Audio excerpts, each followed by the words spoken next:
Immersja w grach to ważny, jak nie jeden z najważniejszych czynników budowania klimatu i wciągania gracza w wirtualny świat wykreowany przez twórców. Nic więc dziwnego, że na przestrzeni lat schematy budowania imersji się zmieniły, a twórcy coraz więcej uwagi poświęcali, by gracz bardziej wczuwał się w grę, bo to gwarantowało większą satysfakcję zabawy, a co za tym idzie, przywiązanie do marki czy nawet całego studia. Sposobów kreacji imersji jest mnóstwo, bo można się pokusić o rewelacyjną warstwę audio, czy piękne klimatyczne miejscówki, jak i o emocjonującą historię i interesujące mechaniki. Ja natomiast za największą formę imersji uznaję relacje z postaciami w wirtualnym świecie. Jeśli przykładowo dany bohater w ciekawy sposób opowiada jakąś historię, to podświadomie jestem w stanie polubić daną postać i w pewnym stopniu bardziej wciągnąć się w tytuł, który reprezentuje sobą ciekawe postacie, pełne interesujących historii do opowiedzenia. Oraz, że Krótki ma 16 dzieci, wszystkie noszą imiona od temerskich dywizji piechoty, a jego przydomek nie pochodzi od przyrodzenia. No ale miło, że się o mnie troszczysz. Widzę, że humor dopisuje. Tak naprawdę to nawet ich lubię. To dobrzy ludzie. Jeden nawet mi się oświadczył. Który się ośmielił? Tajemnica. Myślałem, że chłopcy Rosza mają do mnie chociaż odrobinę szacunku.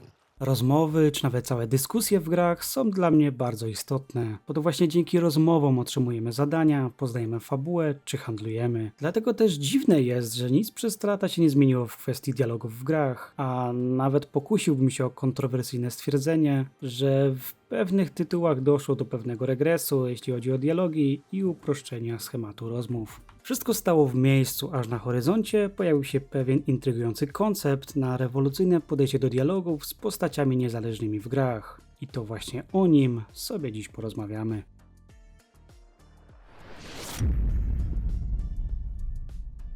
Nvidia wypuściło jakiś czas temu do sieci klip, na którym widzimy rozmowę w czasie rzeczywistym z postacią z gry. Brzmi to niemalże jak jakaś fantastyka, bo biorąc pod uwagę ilość możliwości i ogólną rewolucyjność tej technologii, to ciężko się nie złapać za głowę na to, jak ten potencjał można byłoby wykorzystać. Wyobraź sobie tylko morze możliwości wykorzystania tego narzędzia w takim przykładowo Skyrimie, gdzie wchodzisz do karczmy i prowadzisz small talk z ludźmi, zadając im jakiekolwiek pytania tylko chcesz. Ja nawet nie wspominam o tym, jak będzie to potężny, imersywny cios, oczywiście w pozytywnym tego słowa znaczeniu, gdy nagle jakiś tytuł zaoferuje taką technologię w swojej grze. Prowadzisz zwyczajny dialog, jak ze swoim kolegą, co u ciebie, czy znasz jakieś ciekawe plotki, czy mógłbym coś dla ciebie zrobić. A on na to wszystko odpowiada w ułamku sekundy za pomocą głosu twojego ulubionego aktora głosowego. Zniknęłaby od tak ta dosyć irytująca dla mnie kwestia powtarzanych dialogów przez NPC-ków, gdzie rozmawiając z kimś słyszymy dokładnie te same dialogi, czytane po prostu przez inną osobę. Połączenie funkcji takich jak rozpoznawanie głosu, AI taki jak GPT, który rozumie dany tekst i jest w stanie prowadzić realny dialog niczym żywa istota, oraz generator głosowy, który będzie potrafił idealnie imitować dany głos, to kombinacja typu objawienie, która wyniesie gaming na zupełnie inny, nieosiągalny dotąd poziom. Sposobów wykorzystania tego narzędzia są tysiące, a i ty sam pewnie oglądając ten materiał masz pewne wyobrażenie tego, w jaki sposób moglibyśmy tę technologię wykorzystać. Przykładów są miliony, bo oczami wyobraźni już widzę sytuację, jak w sobotni wieczór siedzę sobie w jakiejś karczmie w następcy Skyrima, porządkuję sobie ekwipunek, szykując się do kolejnej wyprawy, a jednocześnie prowadzę dialog ze swoim towarzyszem czy karczmarzem, pytając ich o zasłyszane plotki czy lokalne opowieści. Kluczowe w tym wszystkim będzie zaopatrzenie AI w wielogigabajtowe bazy danych z danego lore, by rozumiał on świat i nie rzucał ogólnikami, tylko faktycznymi dialogami bazującymi na tym, z jaką postacią rozmawiamy, jakie mamy ze sobą relacje i czego dotyczy rozmowa. Ten bigos chyba ma już dosyć. Milcz, kobieto, gdy artysta tworzy. No zamieszaj chociaż. Ja nie mieszam, ja zmagam się z tworzywem. Rozmowa z NPC, który rzuca ogólnikami typu musisz zabić potwora pełzacz, dam ci nagrodę 5 bryłek, to ponury żart. Dlatego ta technologia będzie dobra tylko jeśli faktycznie AI zostanie całkowicie zatopione w fabułę i zawiłości danego tytułu. Jeszcze daleko mi do game developera i ciężko mi przewidzieć wpływ tej technologii na faktyczną pracę zespołów, a mówiąc te słowa mam na myśli dział scenariuszowo-fabularny. Zrzuca to z nich ciężar w postaci pisania nierzadko tysięcy stron A4 zawiłych intryg w dialogach, bo te będą generowane przez sztuczną inteligencję. Także czy optymistycznie patrzą na tę technologię? Ciężko mi to stwierdzić. Z drugiej strony wizja na tę technologię z perspektywy AI znów zabiera nam pracę jest moim zdaniem zbędna, bo fakt, prawdopodobnie odebrałoby to potrzebę pisania dialogów, ale by AI mogło generować te swoje kwestie dialogowe, to tak jak wcześniej wspominałem, musiałoby mieć swoją bazę, z której można czerpać wiedzę, by kreatywne odpowiedzi generować. A do tego wcześniej wspomniany dział scenariuszowy byłby niezbędny. Not so good. How come? I am worried about the crime around here. It's gotten bad lately. My ramen shop got caught in the crossfire. Can I help? Pytanie, które samo się nasuwa, to mniej lub bardziej rozsądne użycie tej technologii, bo tak jak rozmowa ze sklepikarzem o najnowszych pogłoskach brzmi paradoksalnie nad wyraz interesująco, tak niewątpliwym jest, iż wielu z graczy będzie pytać postacie kobiece o stosunki damsko-męskie lub inne tego typu tematy. Chodźmy na górę. To twój szczęśliwy dzień, skarbie. Chodźmy. Tutaj też warto nadmienić, że AI jako taka, czy to pod postacią GPT, czy innej tego typu technologii, operuje pod pewnym płaszczem cenzury. Mianowicie, podczas rozmowy z dowolnym czatem sztucznej inteligencji, nasza odpowiedź na zadane pytanie przejdzie przez pewien dodatkowy system, który ma na celu weryfikowanie treści. W ten sposób AI jest bądź co bądź ograniczane, bo bardzo często potrafi udzielić odpowiedzi na kontrowersyjne pytania lub w kontrowersyjny sposób, ale odpowiedni system blokuje tego typu odpowiedź. Co to ma do omawianego dziś systemu? No jeśli wierzyć memom typu wszystkie portale są randkowe, jeśli jesteś wystarczająco Hindusem, to raczej to samo stałoby się z tą technologią. Jedni pytaliby Jarla o sprawy polityczne, zaś inni bałamuciliby sklepiarkę o kontakt fizyczny. Niekoniecznie chodzi tu o podanie ręki czy przytulasek. Witaj, ślicznotko. Nie zagaduj mnie, chłopcze. Mów, czego chcesz. Jestem zajęta.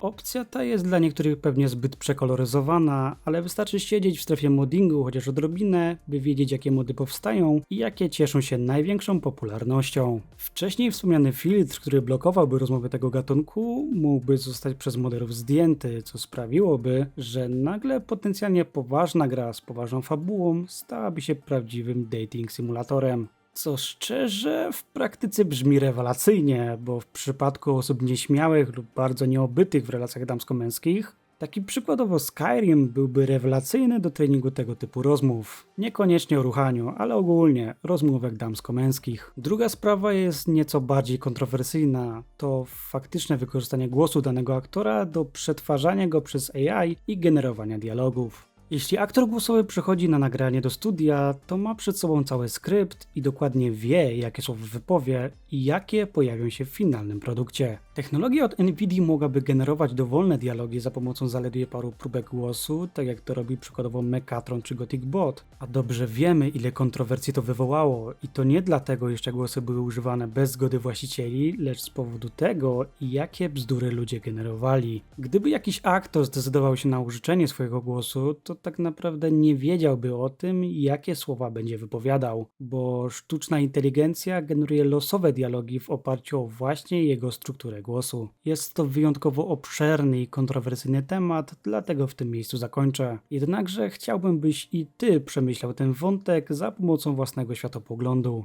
bo tak jak w założeniach mamy naprawdę świetne narzędzie, tak niedaleko trzeba by było szukać, by znaleźć nagrania, gdzie jakaś aktorka głosowa podkładająca głos przykładowo pod kaczmarkę w Wiedźminie 4 opowiada o swoich fantazjach erotycznych. To co wymieniłem to wierzchołek zastosowań tej technologii, bo nic nie stoi na przeszkodzie, by twórcy wplatali ukryte zadania czy smaczki do gry, które możliwe byłyby do odkrycia tylko przy odpowiednim prowadzeniu dialogu.